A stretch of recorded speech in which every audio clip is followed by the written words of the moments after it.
ಇವತ್ತು ನಾವು ಊಟಕ್ಕೆ ಚಿಕನ್ ಲಾಲಿಪಾಪ್, ತಿಳಿಸಾರು ಮತ್ತು ರೈಸ್ ಮಾಡ್ಕೊಳ್ಳೋಣ ಅಂತ ಪ್ಲ್ಯಾನ್ ಮಾಡಿದ್ದು. ಆದರೆ ನಾವು ಮಾಡಿದ್ದು ಏನು ಗೊತ್ತಾ, ಲೆಗ್ ಪೀಸ್ ಬಿರಿಯಾನಿ. ನಮ್ಮ ಯಜಮಾನ್ರು ಕೊಟ್ಟಿದ್ದ ಐಡಿಯಾ ಇದು. ನಾನು ಈ ಕಡೆ ಬಿರಿಯಾನಿ ಮಾಡ್ತಾ ಇದ್ದೆ, ನಮ್ಮ ಯಜಮಾನ್ರು ತುಂಬಾ ಹೆಲ್ಪ್ ಮಾಡ್ತಾ ಇದ್ರು. ಅವರು ಮೊಸರು ಗೊಜ್ಜು ಮತ್ತು ಈರುಳ್ಳಿ ಎಲ್ಲ ಕಟ್ ಮಾಡಿದ್ರು ಊಟಕ್ಕೆ.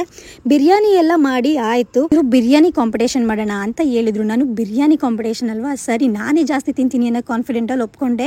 ಇವರೇ ಬಡ್ಸೋಕ್ಕೆ ಸ್ಟಾರ್ಟ್ ಮಾಡಿದ್ರು. ನನ್ನ ಕೈಲಿ ಕೊಟ್ಟರೆ ಇವ್ರಿಗೆ ಜಾಸ್ತಿ ಬಡಿಸಿ ನಾನು ಕಮ್ಮಿ ಬಡಿಸ್ತೀನಿ, ಚೀಟಿಂಗ್ ಮಾಡ್ತೀನಿ ಅಂತ. ಬಿರಿಯಾನಿ ಅಂತೂ ತುಂಬಾ ಅದ್ಭುತವಾಗಿ ಬಂದಿತ್ತು, ನೋಡೋಕ್ಕೂ ಕೂಡ ಚೆನ್ನಾಗಿ ಕಾಣಿಸ್ತಾ ಇತ್ತು. ಕಾಂಪಿಟೇಷನ್ ಅಂತ ಮೇಡಮ್ ಅವ್ರು ಹೇಳಿದ್ರು. ಯಾರು ವಿನ್ ಆಗಿರ್ಬೋದು ನಿಮ್ಮ ಪ್ರಕಾರ ಕಮೆಂಟಲ್ಲಿ ತಿಳಿಸ್ಕೊಡಿ.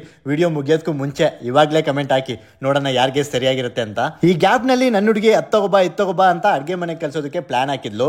ಲಾಸ್ಟ್ ಟೈಮ್ ಇದೇ ರೀತಿ ಯಾಮಾರಿಸಿ ವಿನ್ ಆಗಿದ್ಲು. ಈ ಟೈಮ್ ಅದಕ್ಕೆ ನಾನು ಎಲ್ಲೂ ಎದ್ದು ಹೋಗ್ಲಿಲ್ಲ. ಮತ್ತೆ ಅದಲ್ದಲೆ ಅವಳ ಪ್ಲೇಟಲ್ಲಿರೋ ಬಿರಿಯಾನಿನ ನನಗೆ ಬೇರೆ ತಿನ್ನಿಸ್ತಾ ಇದ್ಲು. ನನಗೆ ಗೊತ್ತಾಯಿತು ಇವರಂತೂ ಈ ಜಾಗ ಬಿಟ್ಟು ಕದಲಲ್ಲ ಅಂತ. ಹಾಗಾಗಿ ಸೋತೆ ಅನ್ನೋದನ್ನ ಒಪ್ಕೊಂಡೆ. ಬಿರಿಯಾನಿ ಚೆನ್ನಾಗಿದ್ದ ಕಾರಣ ಮೊಸರು ಗೊಜ್ಜನ್ನ ನಾವು ಬಳಸಲಿಲ್ಲ, ಅದನ್ನೇ ಮಜ್ಜಿಗೆ ಮಾಡ್ಕೊಂಡು ಕುಡಿದ್ವಿ. ಯಾರ ಮುಂದೆನೂ ತಲೆ ತಗ್ಗಿಸದವಳು ಅವನ ಮುಂದೆ ತಲೆ ತಗ್ಗಿಸಿದಳು. ಯಾಕಂದರೆ ಎಲ್ಲರ ಮುಂದೆ ತಲೆ ಎತ್ತಿ ನಿಲ್ಲುವ ಅವಳ ಧೈರ್ಯ ಅವನಾಗಿದ್ದ. ಯಾರ ಬಳಿಯೂ ಸೋಲದ ಅವನು ಅವಳ ಬಳಿ ಸೋಲುತ್ತಿದ್ದ. ಯಾಕೆಂದರೆ ಅವನ ಎಲ್ಲ ಗೆಲುವಿನ ಇಂದಿನ ಸ್ಫೂರ್ತಿ ಅವಳಾಗಿದ್ದಳು. ಎಲ್ಲರ ದಿನ ಶುಭವಾಗಲಿ.